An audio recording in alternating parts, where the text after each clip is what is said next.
Students, आज मैं class 10 से एक प्रोबेबिलिटी चैप्टर करा रहा हूँ। ये बहुत ही एक इम्पोर्टेंट टॉपिक है, बच्चों को थोड़ा समझने में भी दिक्कत होती है और इसमें जितने भी एग्जाम से के पॉइंट ऑफ व्यू से इम्पोर्टेंट क्वेश्चंस हैं वो मैं सब कराऊंगा वन शॉट लेक्चर में। तो आप ध्यान से समझें। पहले प्रोबेबिलिटी है क्या, ही समझ लीजिए। प्रोबेबिलिटी का मतलब ही पॉसिबिलिटी होता है कि कोई भी एक इवेंट है और उस इवेंट की प्रोबेबिलिटी क्या होगी, यानी कि उसके आने की प्रायिकता क्या होगी, ये हमें पता करना होता है। तो प्रोबेबिलिटी का फॉर्मूला होता है, उससे समझ में अच्छे से आएगा। पीई, कोई इवेंट है जिसकी पी प्रोबेबिलिटी आपको फाइंड करनी है। तो यहाँ पे आते हैं फेवरेबल आउटकम।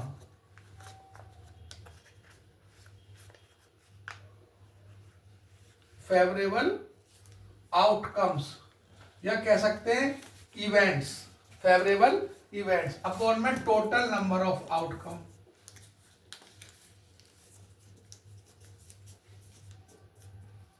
सपोज करिए टोटल एलिमेंट्स को, आउटकम्स को हम n मान लें और फेवरेबल आउटकम्स को आप m लेट कर लें, तो आपकी जो प्रोबेबिलिटी हो जाएगी वो m अपॉन n हो जाएगी। आप चाहो तो बड़ा फॉर्मूला ले, तो ये m क्या है, फेवरेबल आउटकम, और n क्या है, टोटल नंबर ऑफ आउटकम। अगर आपको पी ई नॉट निकालना है, किसी भी इवेंट की प्रोबेबिलिटी का फॉर्मूला है ये, ई नॉट में हम 1 में से पीई को यानी कि प्रोबेबिलिटी को माइनस कर देंगे तो आपका नोट आ जाएगा। हमेशा पीई और पीई नॉट का जो टोटल है वो 1 होता है। इसके बेस्ड एक 1 मार्क्स का क्वेश्चन आता है एमसीक्यू टाइप। अगर आपको पीई नॉट निकालना है तो 1 में से पीई माइनस कर दें। कभी कभी नोट ऐसे लगा देते हैं, कहीं कहीं पर पीई के ऊपर ऐसे डॉट लगा देते हैं, इसका मतलब भी वही होता है। ठीक है, नोट का और इसका मतलब सेम है, ये समझ लीजिए। ठीक है, अब कुछ मैं एग्जांपल ले लेता हूं प्रोबेबिलिटी को समझाने के लिए। जैसे मान लो जी, a coin tossed 2 time, find the probability of getting, इसके कुछ पार्ट बना लेता हूं। जैसे getting 2 heads, second 1 head, third at least 1 head। ये उन्होंने 3 पार्ट बनाए कि आपको ना एक कॉइन टॉस किया है 2 टाइम, उसकी प्रोबेबिलिटी बताइए 2 हेड आने की, 1 हेड आने की और एटलीस्ट 1 हेड की। तो आप क्या करेंगे, सबसे पहले 2 कॉइन को टॉस करने पे पॉसिबल नंबर ऑफ आउटकम कितने टोटल, यानी कि टोटल इवेंट कितने बन सकते हैं। तो आप एक तरह से इसको सैंपल स्पेस भी बोल देते हैं। तो टोटल इवेंट का तरीका होता है, कभी एक कॉइन को टॉस करेंगे, हो सकता है दोनों बार आपका हेड आ जाए, बहुत टाइम हेड आएगा, या पहले हेड बाद में टेल आ जाए, या पहले टेल बाद में हेड आए। ऑल पॉसिबिलिटी देखनी होती है, या दोनों बार ही टेल आए। आपने 2 कॉइन टॉस किए, 2 बार किए, इसका एक फॉर्मूला भी होता है 2 की पावर n, क्योंकि हेड या टेल आते हैं ना, तो उसकी पॉसिबिलिटी या तो हेड आने की है या टेल आने की। अब कितनी बार आप उसको टॉस कर रहे हैं, उसकी पावर n। मान लो मैंने बोला 2 बार टॉस किया तो 2 की पावर 2, तो 2 इंटू 2 यानी कि 4 टाइम आएगा। ये एक टोटल पॉसिबिलिटी निकालने का तरीका है, 2 की पावर n।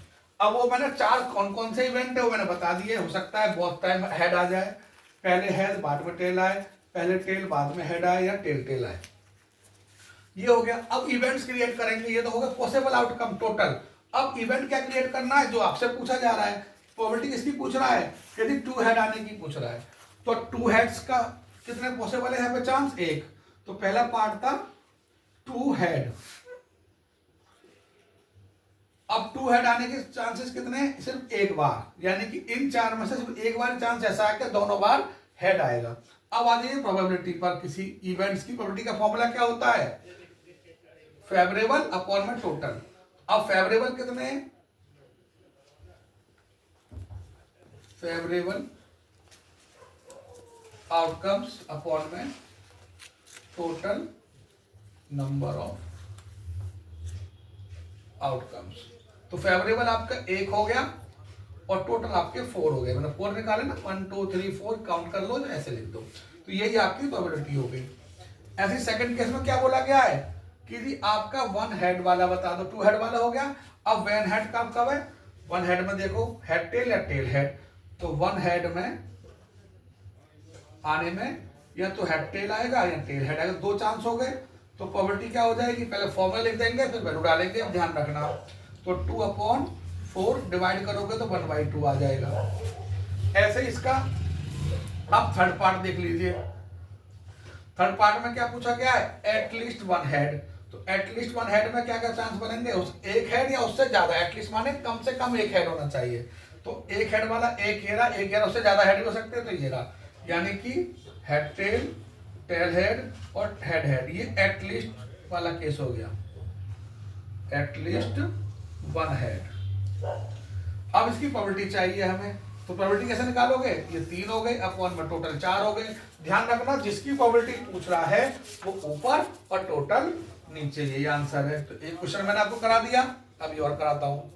अब एक मैं डाइस बेस्ड क्वेश्चन ले लेता हूं कि ए डाइस रोल्ड, ठीक है, 1 time, find the probability of getting, इसके कुछ पार्ट बना लेता हूं, odd numbers, second even numbers, third prime number, fourth number greater then 4। ऐसे बना लिए, और भी बहुत पार्ट बना सकते हो, ये मैंने इवेंट क्रिएट कर लिए हैं। अब आप समझिए पहले का आंसर। पहले तो आपको वही सॉल्यूशन करते समय क्या ध्यान देना है कि डाइस को जब एक बार रोल कर रहे हैं तो इसके पॉसिबल आउटकम कितने हैं टोटल, यानी कि एक डाइस पे कितने नंबर लिखे होते हैं, 1 to 6।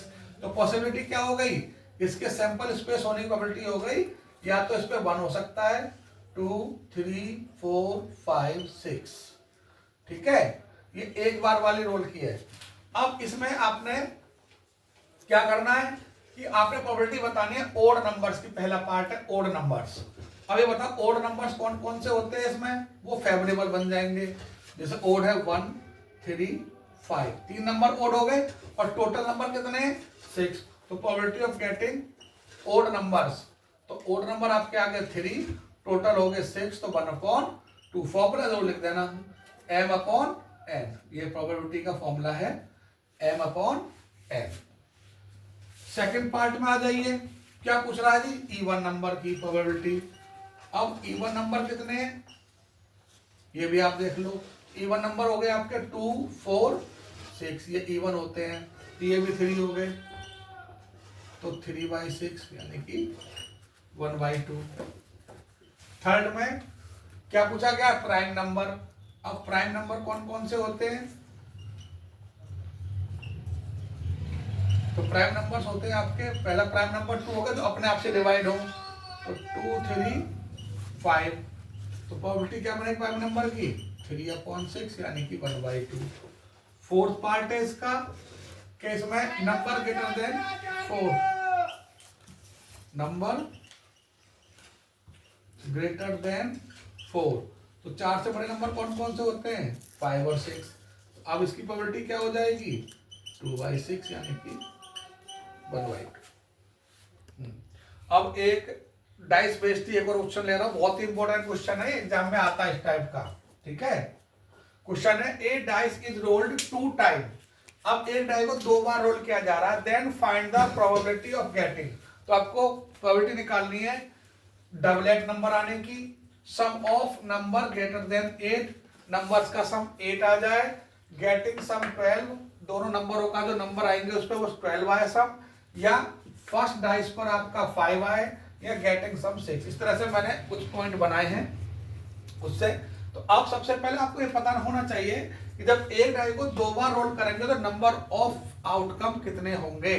तो नंबर ऑफ आउटकम का इसका ही फॉर्मूला है। देखो डाइस पे टोटल कितने होते हैं, नंबर 1 to 6 होते हैं। अब इसका ही फॉर्मूला होता है टोटल नंबर ऑफ आउटकम्स निकालने का 6 की पावर n। जैसे कॉइन में क्या होते हैं, हेड या टेल आने के चांस होते हैं, तो 2 की पावर n होता है। यहाँ पे 1 to 6 होते हैं, तो यहाँ पर क्या है 6 की पावर n। अब 2 बार रोल किया गया है तो 6 की पावर 2, यानी कि 6 को 6 से मल्टीप्लाई करो तो टोटल नंबर ऑफ आउटकम हो गए 36। अब वो कैसे कैसे होते हैं मैं तुम्हें समझा देता हूं। हो सकता है दोनों बार 1 1 आए, दोनों बार रोल किया है, या 1 को फिक्स कर दीजिए पहले। अब 1 के बाद हो सकता है 2 आए, 1 पे 3 आए, ऐसे ही करते हुए 1 पे 6 तक आएगा। अब सेम कंडीशन आपकी 2 को फिक्स करके बना दो, 2 1 2 2 2 3 से लेकर 2 6 तक। वैसे ही 3 1 3 2 से लेकर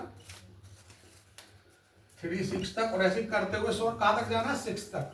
तो 6 1 6 2 6 3 से लेकर 6 6 तक। अब आपसे 36 हो गए टोटल, हमें पता है पहले ही।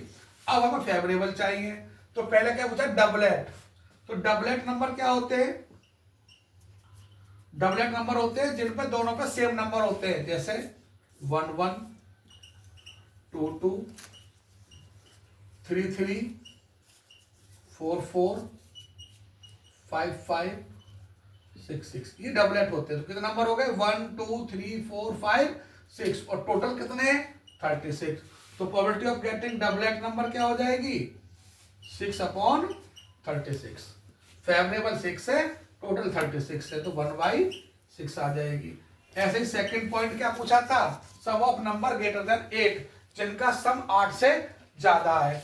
तो अब देखो ये फेवरेबल नंबर हो गए, तो प्रोबेबिलिटी ऑफ गेटिंग सम 8, इसको मैं बी से रिप्रेजेंट कर देता हूं, ये समझ लो ए था, ठीक है, ई लिख दिया है तो हम ए भी लिख सकते हैं, ए इवेंट, ये बी इवेंट है। तो पी बी क्या है, यानी कि सम ऑफ नंबर ग्रेटर देन 8।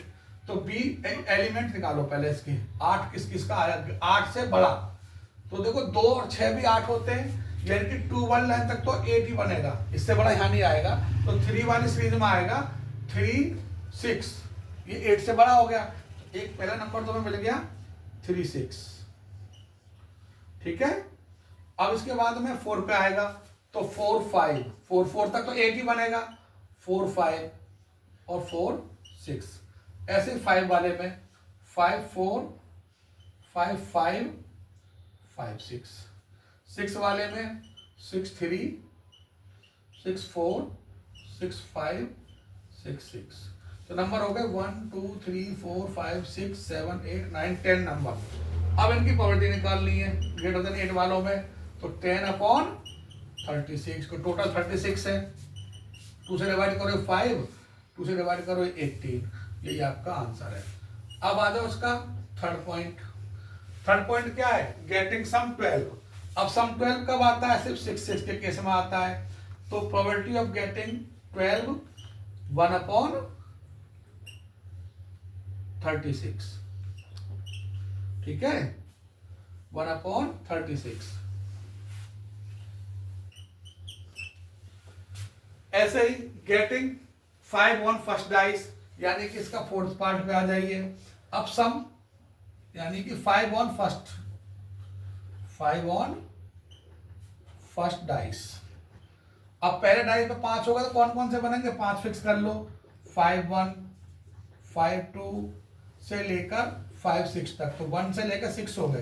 तो प्रोबेबिलिटी ऑफ गेटिंग, ये मैंने सी नाम दे देता हूं, तो इवेंट सी की प्रोबेबिलिटी क्या हो जाएगी, 6/36 1/6 हो जाए, कोई भी नाम दे सकते हैं इवेंट का, ठीक है। अब इसके बाद आओ गेटिंग सम 6।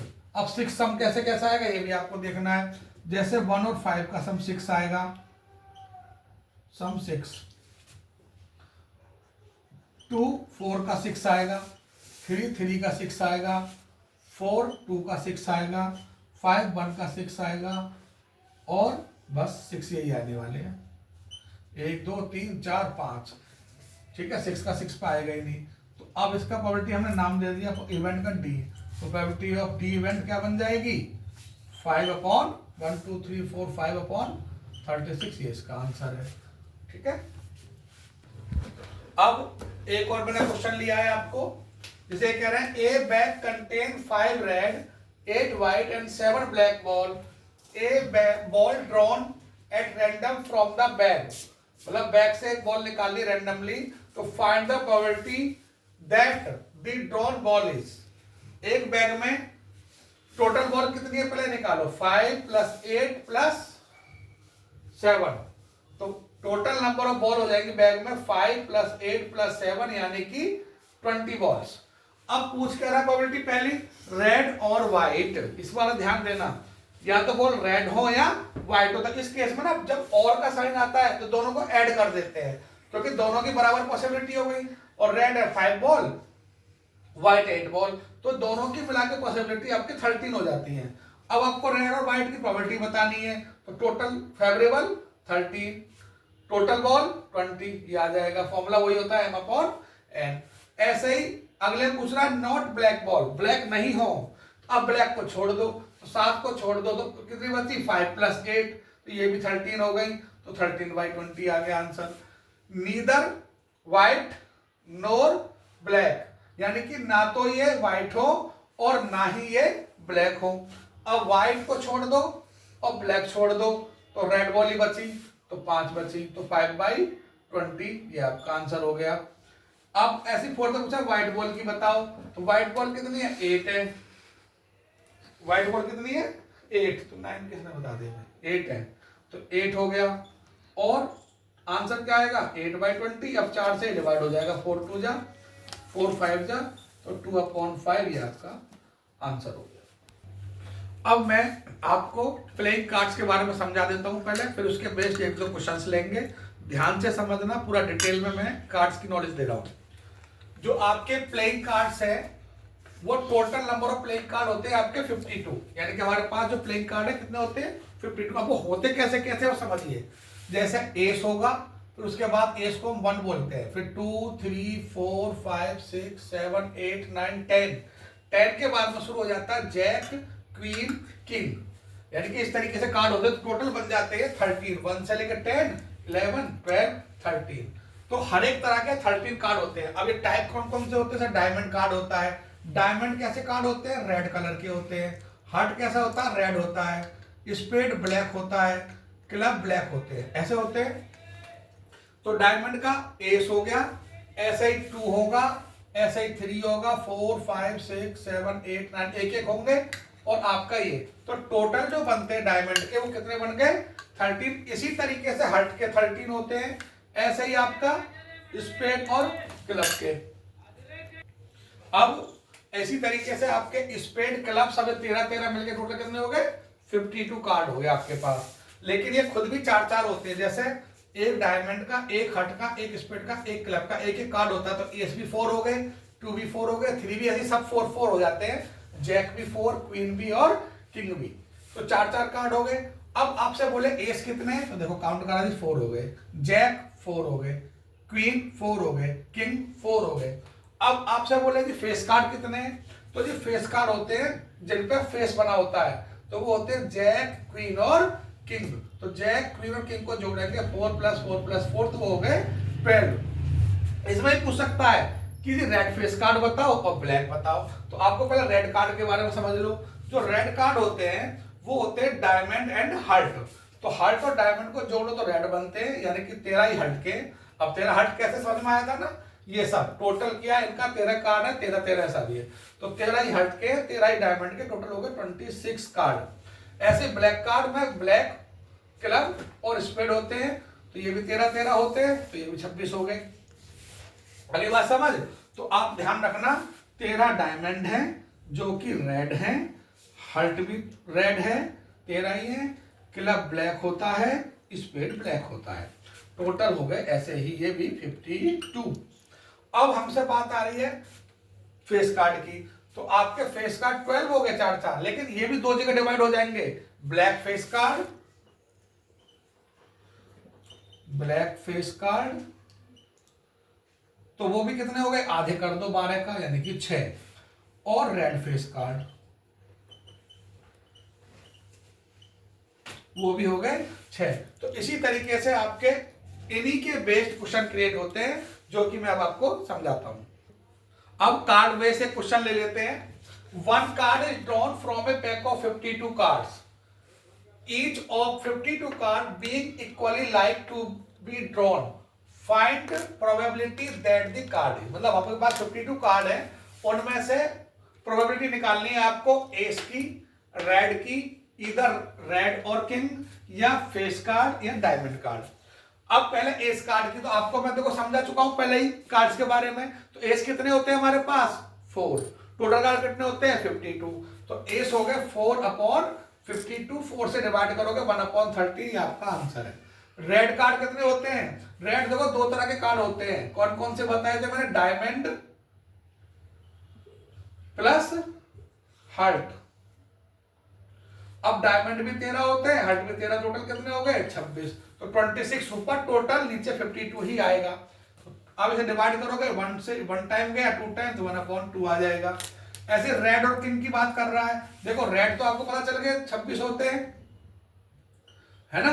अब किंग भी जोड़ने हैं, और का मतलब ऐड करना है, तो प्लस किंग, किंग होते हैं 4, लेकिन इसमें 4 जो किंग है उनमें से 2 रेड में चले गए, क्योंकि रेड कार्ड में एक किंग डायमंड का, एक आपका हार्ट का, तो दोनों रेड में ऑलरेडी शामिल हो गए, तो 2-2 बार तो आप शामिल नहीं करोगे, तो इसलिए जो 4 किंग होते हैं उनमें से 2 तो आपके रेड में ही है, तो 2 ब्लैक वाले जोड़ देंगे इसमें। किंग 4 होते हैं, 2 रेड 2 ब्लैक।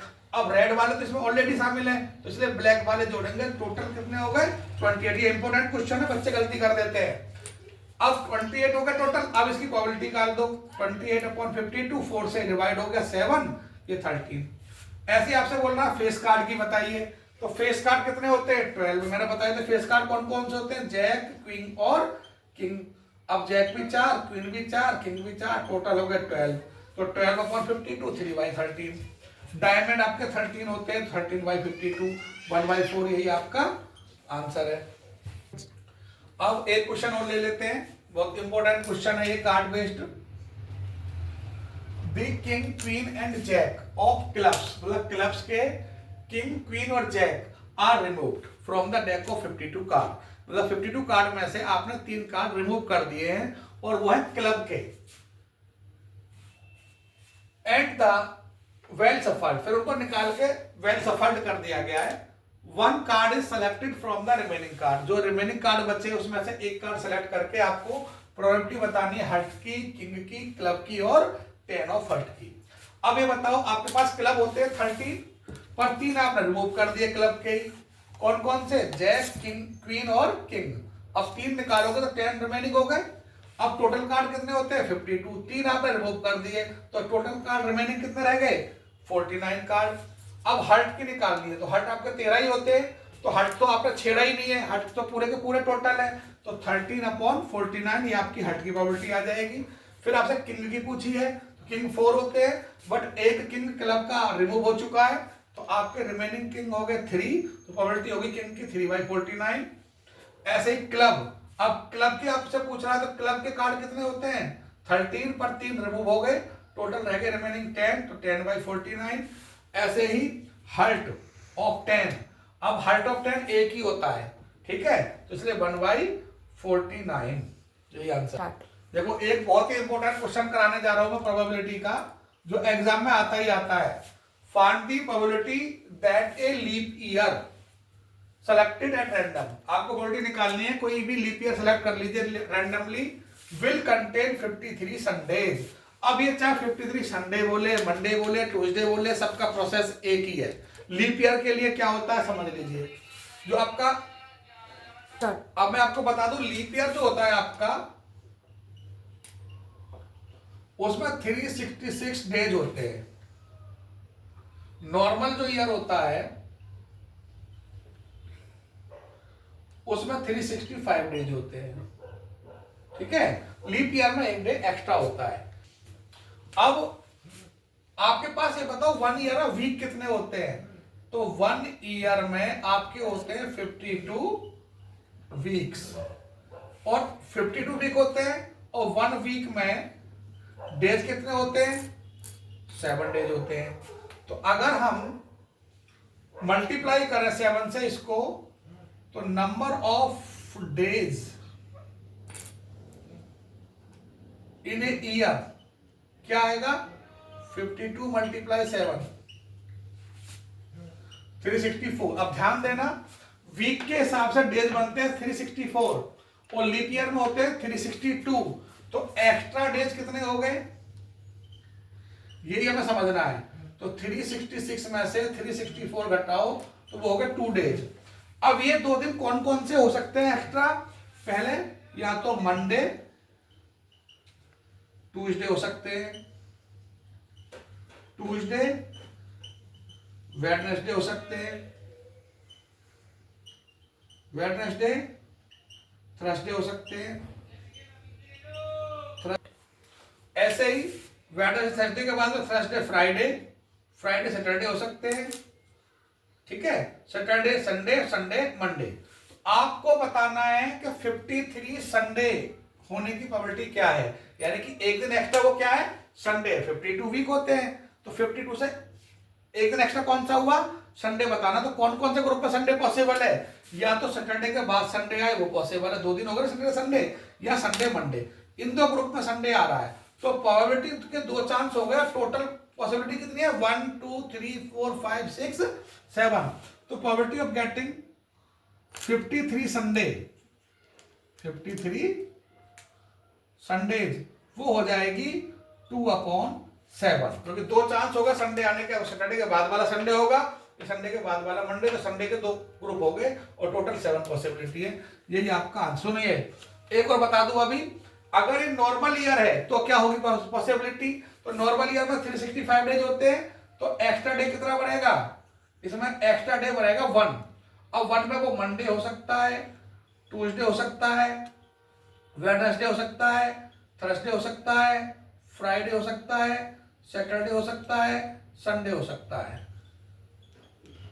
ठीक है, अब आपने क्या करना है? वही 7 चांस हो गए, तो प्रोबेबिलिटी ऑफ गेटिंग फिर संडे पूछ ले। 53 संडे, तो संडे अकेला होगा, तो इसलिए 1/7 हो गए। तो ध्यान रहे, लीप ईयर है तो आंसर 2/7 है, और नॉर्मल ईयर है तो 1/7 है। यही आंसर है। देखो एक क्वेश्चन और ले रहा हूं, बहुत ही इंपॉर्टेंट है, एग्जाम में आता रहता है। A bag contains 12 balls out of which are white, x are white. इसमें जो एक्स बॉल है वो क्या है? व्हाइट है। एक बैग में 12 बॉल है जिनमें से एक्स व्हाइट है, ये बोल रहा है। तो आपके पास टोटल बॉल कितनी है? वो है आपकी 12, और व्हाइट बॉल कितनी है इसके अंदर? वो है आपकी एक्स। तो क्या करना है? First point, if one ball is drawn at random what is the probability that it will be a white ball. तो आपको व्हाइट होने की प्रोबेबिलिटी बतानी है। तो probability of getting white ball, तो वो हो गई एक्स, व्हाइट है, टोटल 12। तो पहले का आंसर तो यही आ गया। अब ऐसे सेकंड क्वेश्चन ले लेते हैं पार्ट इसका। If 6 more white ball are put, मतलब वो 6 और व्हाइट बढ़ा दी जाए, तो अब टोटल बॉल कितनी हो जाएंगी? 12 तो टोटल पहले ही है, 6 और बढ़ गई, तो टोटल अब हो गई 18 बॉल्स। अब व्हाइट बॉल बढ़ाई गई है क्योंकि 6, तो 6 प्लस कर दोगे एक्स में, तो x + 6 हो जाएंगी। तो व्हाइट बॉल की अब प्रोबेबिलिटी क्या बनेगी? x + 6/18। अकॉर्डिंग टू क्वेश्चन बोल रहा है कि ये जो व्हाइट बॉल की जो प्रोबेबिलिटी है ना, वो अब डबल हो गई है। क्या हो गई है? डबल है फर्स्ट के मुकाबले। अब फर्स्ट की प्रोबेबिलिटी क्या है? दिस। अब ये हो गई डबल। तो अकॉर्डिंग टू क्वेश्चन ये डबल है पहली वाली प्रोबेबिलिटी से। 2 से मल्टीप्लाई किया और 2 से 12 डिवाइड करोगे 6 आएगा। तो x + 6/18 इक्वल टू x/6 रह गया। अब 6 से इक्वल का साइन देखो बीच में होता है ना, तो डिनोमिनेटर आपके कैंसिल हो सकते हैं। तो 6 से 1 टाइम, ये 3 टाइम, तो x को 3 से मल्टीप्लाई करोगे 3x, और ये हो गया x + 6। अब x इधर ले आओ, 3x - x = 6, 2x = 6, तो x की वैल्यू आ जाएगी 6/2, तो x हो जाएगा आपका 3। यही आपका आंसर है, x ही आपसे पूछा गया।